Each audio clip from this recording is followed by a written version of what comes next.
Hi Binsy's ഫാമിലേക്ക് എല്ലാവർക്കും സ്വാഗതം.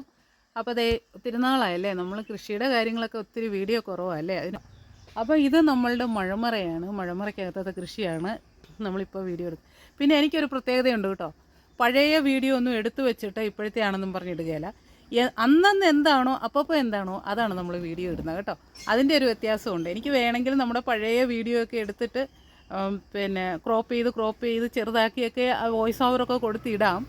പക്ഷെ അതിനൊരു എന്നെ സംബന്ധിച്ച് അതിനൊരു എൻ്റെ മനസ്സിനൊരു തൃപ്തി കിട്ടത്തില്ല.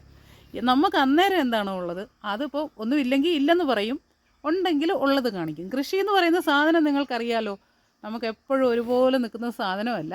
അതതിൻ്റെ സാഹചര്യത്തിനനുസരിച്ച് മാറിക്കൊണ്ടിരിക്കും. ചില സമയം നമുക്കൊന്നും ചെയ്യാൻ പറ്റാതെയും വരും. അതൊക്കെ ഓരോ സാഹചര്യത്തിനനുസരിച്ചായിരിക്കുന്നത്. അപ്പോൾ അതാണ് കൃഷിക്കാരുടെ ഒരു എന്താ പറയുന്നത്, കുഴപ്പം എന്നുള്ളതല്ല, അതങ്ങനെയാണ്. ഒരു വലിയ കൃഷിക്കാരൻ എന്ന് പറഞ്ഞാൽ ഒത്തിരി പ്ലോട്ടുകളുള്ളവരുടെ കാര്യമല്ല ഞാൻ പറയുന്നത് കേട്ടോ. ഒരു സാധാരണ കൃഷിക്കാരനെ സംബന്ധിച്ച് നമ്മൾ എന്ന് ചെന്നാലും അവിടെ കൃഷി കാണണമെന്നില്ല. അതിന് പല പല സാഹചര്യങ്ങളനുസരിച്ചൊക്കെ കാര്യങ്ങൾ ചെയ്യാൻ പറ്റുള്ളൂ. അപ്പോൾ എന്തായാലും നമുക്കിത് മഴമറയിലെ കൃഷി കാണാം അല്ലേ.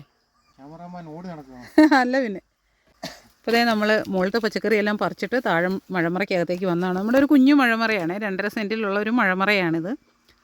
അപ്പോൾ ഇത് മഴമറ എങ്ങനെയാണ് സെറ്റ് ചെയ്തേക്കുന്നത് അല്ലെ സെറ്റ് ചെയ്യുന്നതെന്നൊക്കെ ഇനി ഒരു മഴമറ ഉണ്ടാക്കുമ്പം വിശദമായിട്ട് പറഞ്ഞു തരാം. എങ്ങനെയാണത് കൈകാര്യം ചെയ്യേണ്ടതെന്നൊക്കെ പറഞ്ഞു തരാം. നമ്മൾ മഴമറ ഇവിടെ സെറ്റ് ചെയ്തിരിക്കുന്നത് ഈ രീതിയിലാണ്. ഇത് കണ്ടോ, വല കെട്ടിയിരിക്കുക. വല കെട്ടിയിട്ട് ഈ 2 സൈഡിൽ കൂടെയും ഇതിൻ്റെ ഓരോ 1, 2, 3, 4, 5 തടമാണ് നമുക്ക് ഈ മഴമറയ്ക്കകത്തുള്ളത്.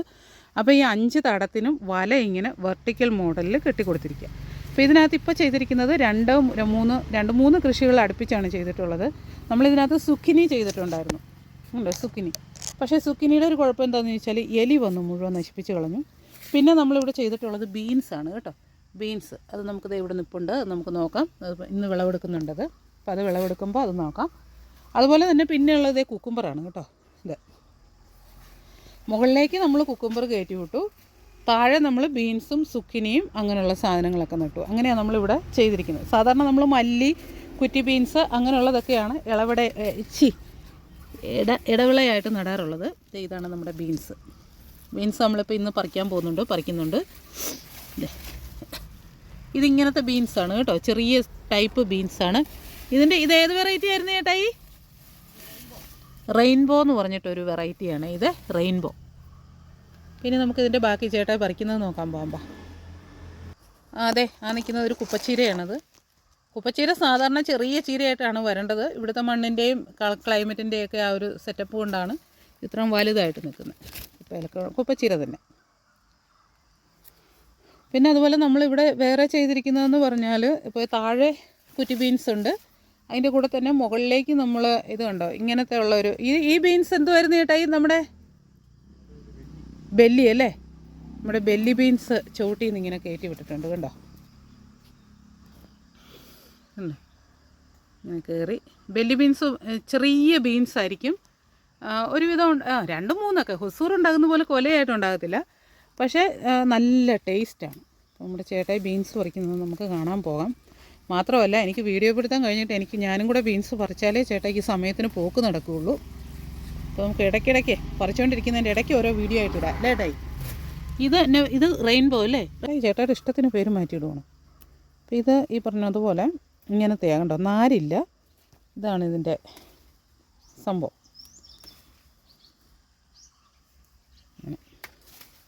ചെറിയ നാരേ കാണത്തുള്ളൂ, പെട്ടെന്ന് മൂത്ത് പോകത്തില്ല. നമ്മുടെ മറ്റേ സാധാ കുറ്റി ബീൻസ് പോലെ പെട്ടെന്ന് മൂത്ത് പോകത്തില്ല. ഇതേ പിന്നെ നമ്മുടെ കുക്കുംബർ അധികമില്ല കേട്ടോ, ഒരുപാട് പൂവുണ്ടാകും, പക്ഷേ എല്ലാം പിടിച്ച് കിട്ടത്തില്ല. ഇപ്പോൾ ഞാൻ ആ കുക്കുംബർ ഉള്ള ഭാഗം മാത്രം കാണിക്കുന്നതുകൊണ്ട് നിങ്ങളവർക്കും ഇഷ്ടംപോലെ കുക്കുംബറാന്ന് ഓർക്കും. അങ്ങനല്ല, ഇത് കണ്ടോ, ഇതാണ് നമ്മുടെ കുക്കുംബർ തോട്ടം. ഈ തോട്ടത്തിൽ ഇതുപോലെയുള്ള ചില സാധനങ്ങളാണ് ഞാൻ കാണിക്കുന്നത്. ചില സ്ഥലത്തൊന്നും ചില ചെടിയിലൊന്നും ഒന്നുമില്ല, എല്ലാം ഈ ചവിട്ടിപ്പൂ.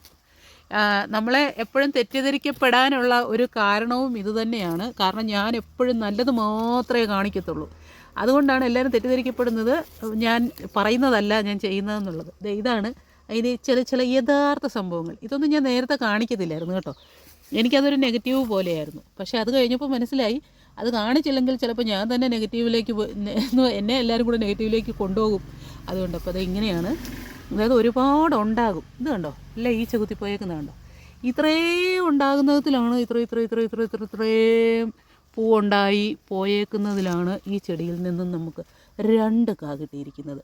ഇതൊരിക്കലും ഞാൻ ഇത്രയും പൂവുണ്ടായിട്ട് 2 കാ 3 കായേ കിട്ടിയുള്ളെന്ന് ഇത് ഒരിക്കലും അഭിമാനത്തോടെ പറയേണ്ട കാര്യമല്ല. അതിനുള്ള ഒരു പഠനങ്ങളൊക്കെ നമ്മൾ നടത്തി ഇനി നമ്മൾ മുമ്പോട്ട് പോകുന്നത് അതിനൊക്കെ എന്തൊക്കെ ചെയ്യാൻ പറ്റും എന്നുള്ളതെല്ലാം അറിഞ്ഞു വേണം. ഇത്രയും നാൾ നമ്മളുടെ വരവ് എങ്ങനെയായിരുന്നു? നമ്മൾ കുറേ കാര്യങ്ങൾ ചെയ്യുന്നു, നമുക്കറിയാവുന്ന കുറേ കാര്യങ്ങൾ ചെയ്യുന്നു, കുറേ പോകും. ഇപ്പം തന്നെ കണ്ടില്ലേ, ഒരു മഴമറയ്ക്കകത്ത് കയറിയാൽ ഇത്രയും പോരാ പറിച്ചെടുക്കേണ്ടത്, നല്ല അടിപൊളിയായിട്ട് പറിക്കേണ്ടതാണ്. കുക്കുമ്പറൊക്കെ ആണെങ്കിൽ എത്ര കിലോ പറിച്ച് മാറണം ഇതിനകത്തുനിന്ന്. ഇപ്പോൾ ആകെപ്പാടെ 10-15 കുക്കുമ്പർ കാണും ഒരു മഴമറയ്ക്കകത്ത് വെച്ചിരിക്കുന്നത്. ഇത് പോരാ, ഇത് പരാജയം തന്നെയാണ്. ഇതിനെ ഒരിക്കലും വിജയം എന്ന് പറയാൻ പറ്റത്തില്ല. പക്ഷേ ഇതിനെ നമുക്ക് മറികടക്കണം. ഇതിനെ നമുക്ക് മറികടന്ന് നല്ല രീതിയിൽ നമുക്കിതിനെ മുമ്പോട്ട് കൊണ്ടുപോകണം. അതിനെൻ്റെ പഠനങ്ങളൊക്കെ തീർച്ചയായിട്ടും എനിക്ക് ഉപകരിക്കും. അത് നല്ല രീതിയിൽ മുമ്പോട്ട് കൊണ്ടുപോകണമെന്ന് പറഞ്ഞാൽ അത് നമ്മൾ പറഞ്ഞൊരാൾക്ക് കൊടുക്കുന്നതും മേടിക്കുന്നവർക്കും അതിൽ വിശ്വാസം ഉണ്ടായിരിക്കണം. അപ്പോൾ അങ്ങനെയുള്ള കുറേ കാര്യങ്ങളുണ്ട് അല്ലേ. അപ്പോൾ ഇനി നമുക്ക് ഇതിനകത്ത് അത്രയേ ഉള്ളൂ. ഹൊസൂറൊക്കെ മറ്റേ നമ്മുടെ ബീൻസുകളൊക്കെ മുട്ടിട്ട് വരുന്നതേ ഉള്ളൂ, വള്ളി ബീൻസ്. ഇത് കുറ്റി. അപ്പോൾ അതുപോലെ നമ്മൾ ഈ പ്രാവശ്യം പുതിയൊരു പരീക്ഷണമാണ്. ഇതിൻ്റെ പേര് ഞാൻ മറന്നുപോയി, ഓർത്താൽ പിന്നെ എങ്ങാനും ഇട്ടേക്കാം. ഈ സാധനം ഇതും ഈ പറഞ്ഞ പോലെ തന്നെ ഒരുപാട് കായകൾ പിടിക്കുന്നുണ്ട്. പക്ഷേ ഇങ്ങനെ മഞ്ഞപ്പിഞ്ചായിട്ടല്ല, ഇത് കണ്ടോ ഇങ്ങനെ പോവുക. അപ്പോൾ ഈ ഒരെണ്ണം മാത്രം നമുക്ക് ഇങ്ങനെ പിടിച്ച് കിട്ടിയിട്ടുണ്ട്. അപ്പോൾ അത് പഴുത്ത് വരട്ടെ, അതാണ് അതിൻ്റെ സ്ഥിതി. പിന്നെ ദേ ഇതിൻ്റെ പുറകിൽ കണ്ടോ, ഈ നിൽക്കുന്നത് ഒരു കുട്ടിത്തക്കാളി ചെടിയാണ്. കുട്ടിത്തക്കാളി ചെടി എന്ന് പറഞ്ഞാൽ ഇത് കണ്ടോ, അങ്ങ് വായിച്ച് നിൽക്കുക, അങ്ങ് ഭയങ്കരമായിട്ട് വളർന്ന് നിൽക്കുക. ഇത് കണ്ടോ, ഇനിയിപ്പോൾ മുകളിലോട്ട് പോകാൻ സ്ഥലമില്ല, അത് അവിടെയൊക്കെ ചെന്ന് ഇടിച്ച് നിന്നു. ഇത് കുട്ടിത്തക്കാളി എന്ന് നിങ്ങൾ പറയുന്നത് മണിത്തക്കാളി. ഇതിൻ്റെ ഇലയെടുത്ത് തോരൻ വെക്കാൻ അടിപൊളിയാണ് കേട്ടോ, സൂപ്പറാണ്. ഇത് പണ്ട് ഞങ്ങൾ ഈ കുട്ടിത്തക്കാളിയുടെ കാര്യമാണ് പറയുന്നത്. പണ്ട് ഞാൻ ഏലക്കാട്ടി പണിയെടുക്കാൻ പോയിക്കൊണ്ടിരിക്കുമ്പോൾ നമ്മളുടെ ആദിവാസി വിഭാഗത്തിൽപ്പെട്ട, അതായത് മന്നാൻ സമുദായത്തിൽപ്പെട്ട കുറേ പേരെൻ്റെ നല്ല സുഹൃത്തുക്കളുണ്ടായിരുന്നു. എല്ലാവരെയും ഇപ്പോൾ ഓർക്കുന്നു. അപ്പം അവരൊക്കെ ഈ കുട്ടിത്തക്കാളി കാണുകയാണുണ്ടല്ലോ, അപ്പോൾ തന്നെ അതിൻ്റെ ഇല പറിച്ചുകൊണ്ട് അത് അങ്ങ് മൊത്തത്തോടെ അങ്ങ് പറിച്ചുകൊണ്ട് പോകും. പറിച്ചുകൊണ്ട് പോയിട്ട് എങ്ങനെയാണ് അവർ കറിയാക്കുന്നതെന്നറിയോ? എന്നിട്ട് ഈ കുട്ടിത്തക്കാളി കൊണ്ടുപോയിട്ട് ചുമ്മാ നമ്മളെപ്പോലെ അരിയത്തൊന്നുമില്ല, കതിർപ്പായിട്ട് ഒടിച്ചെടുത്തിട്ട് കടുക് താളിക്കും.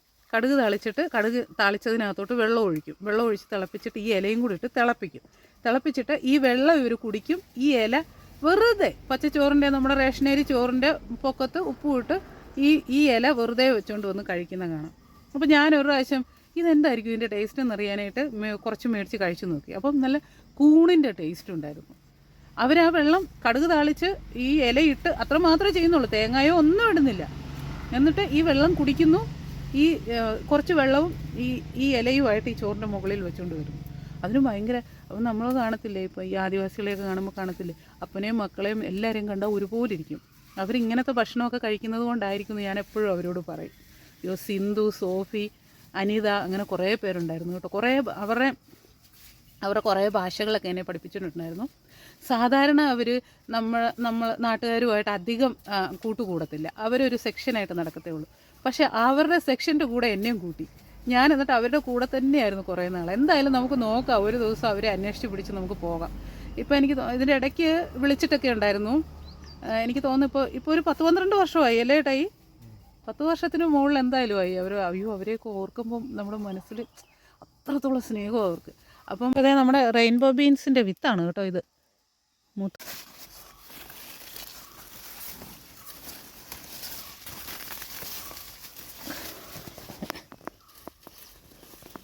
കാണാതെ കിടന്നതാണ് കേട്ടോ, കണ്ടു കിടക്കുന്നു. ഇത് ഞാൻ കഴിച്ചോളാവേ, ഇത് കഴിക്കാൻ ഭയങ്കര ഇഷ്ടമാണ് പഴുത്തത്. നമ്മുടെ കുറ്റി ബീൻസ് കുറേ ചുവടെ ഇങ്ങനെ പറിച്ചെടുത്തു കേട്ടോ. ഇനിയിപ്പോൾ ഇവിടെ ഇരുന്നുകൊണ്ട് പറിക്കാം. ഇനി ഇതിത്തെ പൂവൊന്നുമില്ല, പുതിയ പൂവൊന്നുമില്ല. അപ്പോൾ അതങ്ങ് മൊത്തത്തിൽ പറിച്ച് മാറ്റിയേക്കാമെന്ന് വിചാരിച്ചു. അതെ, പറിച്ചുകൊണ്ടിരിക്കും. അപ്പോൾ അതേ നമ്മുടെ അടുത്ത നമ്മളുടെ കുക്കുംബർ വിളവെടുപ്പ് തുടങ്ങി. അതേ നമ്മുടെ ചേട്ടായി കുറച്ച് പയറുകളൊക്കെ ഒരുക്കി വെച്ചിട്ടുണ്ട്. അതാണിത്. ഇത് നമുക്കിനി പറിച്ചെടുക്കുന്നത്. ഇത് ചുവടെ പറിച്ചിങ്ങനെ എടുത്തതാണ് കേട്ടോ. പിന്നെ അതെ കുക്കുംബർ പറിച്ച് റെഡിയാക്കി പോകാൻ റെഡിയായി നിൽക്കുന്നു.